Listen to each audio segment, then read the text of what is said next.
Welcome to the Expanding Worlds podcast. I'm your host, Deborah Caldo, and I'm continuing with the Housing Options series. If you've listened to other episodes in the series, I'm sure, like me, you've learned a lot about the different housing options and also about the importance of building communities and realise there's a lot that makes up finding the right housing solution that works for our young people. And this week, there's another idea to add to that, the role of science. This week's guest, Lisa Liberatore from US Autism Homes and Love Michael, is talking not only about the housing model that she's been involved in developing, but the role that science can play in making living independently easier for young people, including her own son. I found this another great example of building our knowledge in a way that enables our children to build better lives, to live happy lives, and that's all we really want as parents. Of course, often the best ideas come from parents because we're the ones that are always looking for ways to support our children. So let's hear more from Lisa about the projects and how this all works. Lisa, thank you very much for joining me today. Can we start off by just getting a little bit of a background about you and then also talking about US Autism Homes and what that project is all about? Okay. I'm a 58-year-old woman who now lives in New York City, actually in Southampton. I'm a board-certified ear, nose, and throat doctor. Had my own practice for 25 years. Raised two sons, Alexander and Michael. And Michael is on the autism spectrum, pretty profound. He's 24 years old now, and Alexander is 1 year older, and he's neurotypical. I was able to have my private practice and do what I had to do, raising Michael with a really great school and a great caregiver until he turned around 17. And while he was in the school at 17, we were at a holiday show, listening to the singing and dancing. And that was kind of my aha moment, because I looked around to see what the kids who were just a few years older than he were doing, and they were having a really great old time. They were 21. And I said, well, what's Jonathan going to be doing, when he leaves? And they said, well, we really don't know. We really haven't been able to figure that out. And I said, holy cow, I couldn't believe that was the answer I was getting. So I said, well, this is a big problem. And Michael, being very low verbal, I said, who is going to hire him? What job is he going to have? But meanwhile, he was on a competitive rowing team. We volunteer at the church. He was an altar server. He could do so many things, but how did that translate to actually a job? And one of the things that he was really good at was cooking. So I tried to get him enrolled into school. Typical schools didn't want to work with him because of autism. So a good suggestion was to use somebody who graduated from the culinary school, Chef Sarah, and ask if she would come to the house and kind of work in the home. And she came to the house, and I decided with the principal to take him out of school 2 days a week to really focus on learning culinary skills at a real level, not a watered down version. And she's like, you're right. He's really, really good. And I said, I don't want him alone. I want him with other individuals. And so she goes, well, why don't we make a little home business? And I said, well, that's great. Let's teach him some gratitude, make something not just to eat, but to give. So I have a company that was working with me, marketing for my practice. They loved what we were doing. They go, I'm like, yeah, it's like a gift, love Michael. And I go, oh, that's great. And the chef said, well, why don't we make granola? Because if I'm going to work with a group of students, there's no knives involved in granola, but you learn everything. It's weighing, measuring, mixing, rolling, cracking. We decided to form a nonprofit because first I was just kind of making a home business, but then I found a place called Entrepreneur Space, which helps mentor businesses, take it out of their kitchen. And other people started to hear about us. We made a little website. I didn't expect anybody to see it. But because there's nothing, parents found us and they said, can we come over? And slowly we started to bring other people to Entrepreneur Space. I recruited a special education teacher and said, Sarah, would you come? Another Sarah, would you come and work? Because I don't want this to be just about making granola. Let's take the food safety course and let's use that as a curriculum. And then she just modified it. And that's how we started working. We started to grow and grow. So my husband and I have a space in New York City. And as Love Michael was growing and I was renting a classroom and all these other things in the space, my husband and I discussed it and said, why don't we commit the space, the first level, to Love Michael, have our own space. We could use it all day long as much as we want, not just 2 shifts a week. And that's how we opened the flagship location of Love Michael, which is in Manhattan. We had our ribbon cutting October 2019, and we all know March 2020 was COVID. So meanwhile, I have 20 people now who are working and learning and employed, getting an average paycheck of $15 to $17 an hour and feeling really good about it. And then when COVID hits, Well, let me take a step back. Michael. So Michael was 17 when we started Love Michael. When he turned about 19 is when he started having major behavior problems. And it got so bad, his behavior got so challenging, it became so aggressive that I had to accept that could not care for him in my home. And we had to move him into what's called a crisis home, about an hour away from where we lived in the city. And it was for 4 people with a one-to-one staff. So here, Love Michael is happening in Tribeca and growing and doing really well. And my own son cannot participate because he'd be too disruptive. When I moved Michael into the crisis home, it allowed me to kind of look at, okay, well, what's going to happen here? Because one of the things that I realized when he went to the crisis home was he did better. For whatever reason, there was, I guess, less variation in the world. Things were more predictable. He understood. I wrote a social story for him that, Michael, you're growing up. Growing up is having your own place, having your own friends. Mom and dad will visit you, but you have your own house. I try to do something to help him understand why in less than 5 days, he went from our house to this other house. After picking him up 3 weeks of being in that crisis home, he was very happy to see us. We went to church. He looked great. But when we finished church and I said, Mike, do you want to go back to your new house or to Port Washington? He said, the new house. And he skipped out of the car and went back to the house.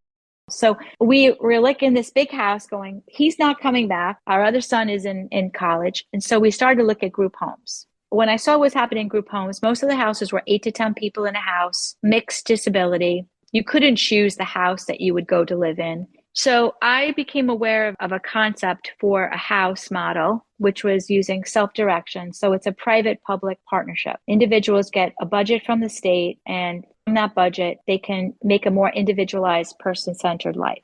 Not many people have done this beyond maybe one house with maybe 3 people who knew each other coming together and buying a house. I was trying to solve a problem, not just for Michael, but for many others, if there was a possibility of that. And I liked the model that was proposed to me by a gentleman who was going through a similar thing. And he said, I think you should have a faith-based supportive community on an interdenominational way, be sort of the anchor to a group of homes that would help, say, a cluster of individuals on the spectrum. But there also has to be a commitment to science. I felt that very strongly.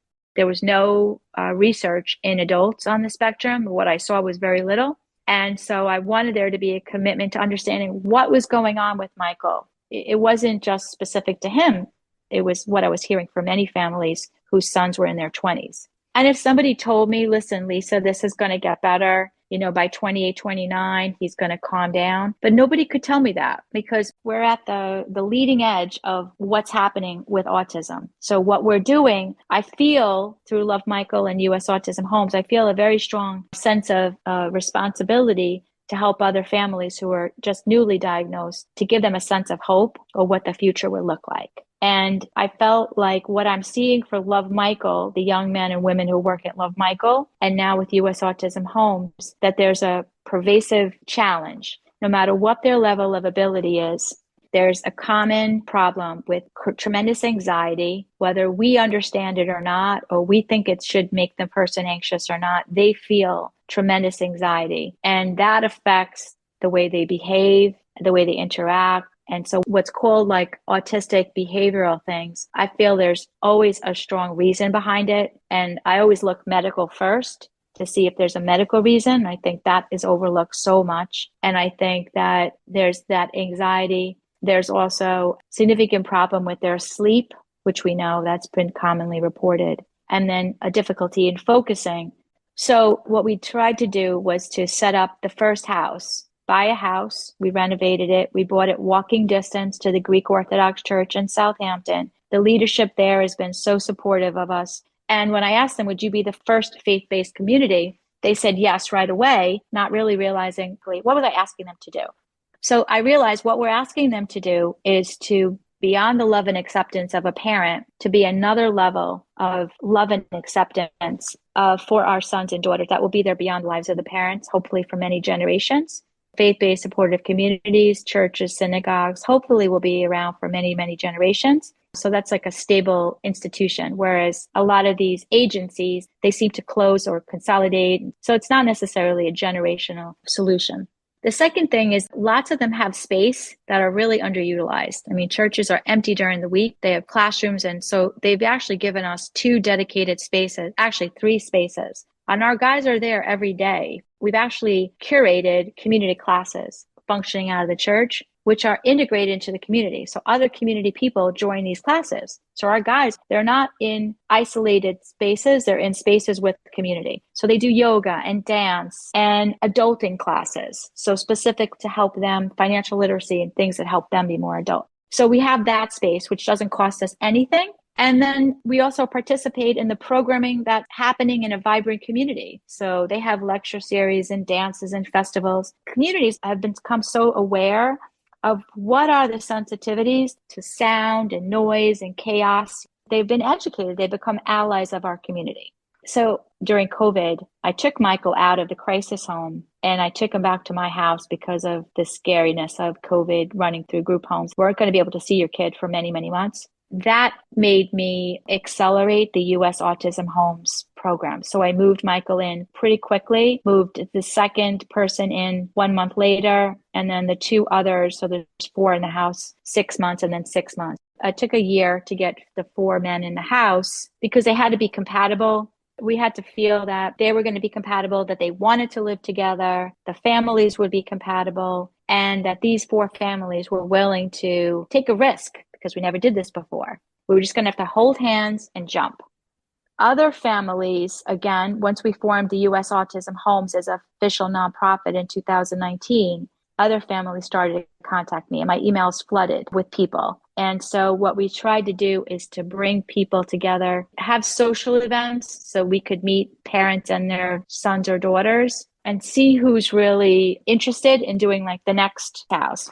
My husband and I have purchased 3 houses. We've seeded the program because waiting for government funding to build you a house is never going to happen. That's the thing. You have to have some skin in the game. And I don't want my son to be alone. I want friendships to me are priceless. And I only want to work with families that have that mindset that if you're blessed to have a little bit more money, or be more financially secure, that you're going to help someone else that doesn't. I'm not going to shame somebody into what did you give? You give what you can. And there's one family that did a GoFundMe page. Their son was offered a apartment, 1 bedroom to share. He's 29 years old, to share with a 55-year-old man, a shared bedroom. That's what the agency was offering. So I don't blame her for not wanting that. So, not families of means. We're not cherry picking the low needs autism that could be checked on once a week. And we're not cherry picking wealthy families. That's really important to me. It's very important that there's a right mix in the house. And I could tell you that the right mix in the house seems to be somebody with higher needs, somebody with like kind of middle needs, and somebody with lesser needs. And the reason is because the guys don't see each other's needs. They just recognize these are my friends. Parents are the ones who say, oh, my son needs to be with all very verbal people. Well, they don't, because everybody has something to give. And the way they interact together is beautiful to see. They are truly friends. But we have to be aware of the staff, and the staff can be burnt out if everybody is super high needs, if everybody needs line of sight every minute of the day. Again, this is what we've learned by actually doing it. And we are now ready to launch the second 2 houses. We have the 2 houses ready. It's just really about getting the right people together and getting all of their social service together, because it's not easy. They're all not coming from this area. They're coming from different areas. There's a lot of bureaucracy and it takes many, many months. That again was the learning. So we're ready to do the next house. We know with the 4 families for the next house are 4 young men. The house is 5 minutes away from the first house. And the third house is for 3 young women. They're all 5 minutes away. So basically for 11 people, they've got a built-in friendship network. And that takes me to the kind of the research part or the science part. So I mentioned anxiety is probably the major thing, and sleep and lack of focus. I was introduced to a gentleman named Dr. Royer, Tim Royer, who's a neuropsychologist, and he works with executives, NFL and NBA football players, professional football players who need to control their anxiety in critical moments for peak performance. And what he does is something called neurofeedback, EEG feedback, to help the brain calm down those high frequency waves, which make you feel like you're in a state of panic. Well, he didn't really have a lot of experience working with autism. He'd come from a pediatric background many, many years ago, but had kind of gone away from that to work with these executives and football and professional players. But we were introduced, and he did some baseline testing for Michael. And he said, wow, his brain is beating so fast that it's like you and I would be crawling out of our skin if we had that feeling inside. And the medication that he is taking blunts his physical ability to act on it, but he's feeling that. And if you like me to help you or help Michael, we can do something called neurofeedback and help the brain see that part of itself. And through neurofeedback can calm down those waves. And that will help him feel much better. And maybe some of the behaviors that he struggles with, impulsivity and just erratic behavior, might stop. And I said, well, I want to see this help all of our guys. So we're going to have 11 people in our program. How can we do this? So he came and visited us, loved what we were doing, loved what you're doing. And he said, I want to try to figure something out that's cost effective. So in the church, we have a station now. It's a computer monitor with EEG equipment. And he did a train the trainer module. So we paid him to train our support staff who are really excited about learning more and just having more tools to help the people that they're helping. So our staff understands neurofeedback, why they're doing what they're doing, and the residents themselves understand why they're doing what they're doing. That we're trying to help them cope with this anxiety. And they sit at a computer and they're basically, it looks like they're watching Netflix or a show that they want to watch, but their brain is correcting itself for these high frequency waves and calming that down. And we can track that data each day. You know, you need to do at least 3 or 4 sessions a week per individual for it to be effective. And you need 20 hours of sessions for the brain to really start learning. So we're in the early stages of that, but I can tell you the guys ask for it.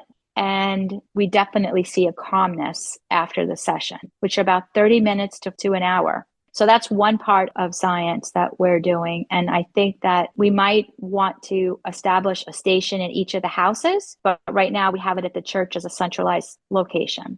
The second part of reducing anxiety, we're working with another gentleman. He's an exercise physiologist, and he and his wife have a program. Again, it's very prescriptive exercises that are done.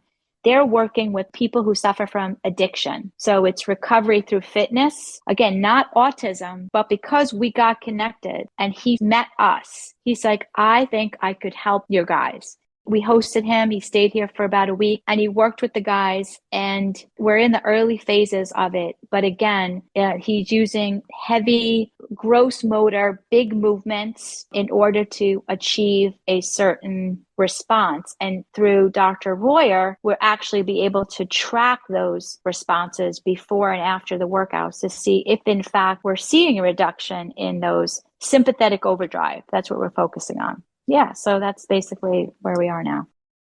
Can I go back then to talking about the station? People will go there and they will be put onto the station, and that helps them calm down. And how exactly does that work? Basically, it's a 3-lead EEG, and the individual is watching a movie or something that they're interested in. It keeps their attention. And when the brain is tracking too quickly, when the beta waves are going very quickly for a nanosecond, I mean, it happens so quickly because now it's all computerized. There's some disturbance in the movie. The brain corrects itself, like it's basically a feedback loop, a neurofeedback loop, and you're basically creating new pathways to get the person unblocked, whatever that's causing that high beta waves. That's making somebody feel like they're being chased by a lion, even though they're not. So the brain is actually relearning how to control those sympathetic overdrives. That's the theory. And you said as well that the young people understand what's happening. Actually, we just started to explain to them why they're doing what they're doing. Specifically related to anxiety, it can only help, but they just never explained it like that before. So the idea would be really that you'd want to have one of those in each house. You want to make it as easy, accessible as possible. Right now, we get into the space anytime we want. But ideally, it'd be better to have one in the house. It really comes down to managing costs because there is some costs associated with it. So we're just trying to make it more efficient. But I think as the technology gets better and better, it's going to be easier to also bring down those costs. Thanks for listening. I must admit, after listening to Lisa, I realised that the role of science is something that I need to understand better. So I'll be spending some time reading up on some of the ideas that she talked about. If you enjoyed this episode, then please do share it with others. Spread the word that there are solutions out there. Of course, if you have any feedback, I'd love to hear from you. You can get in touch, Deborah@expandingworlds.com, or you can send me a message. You can find me on Instagram @DeborahCaldo.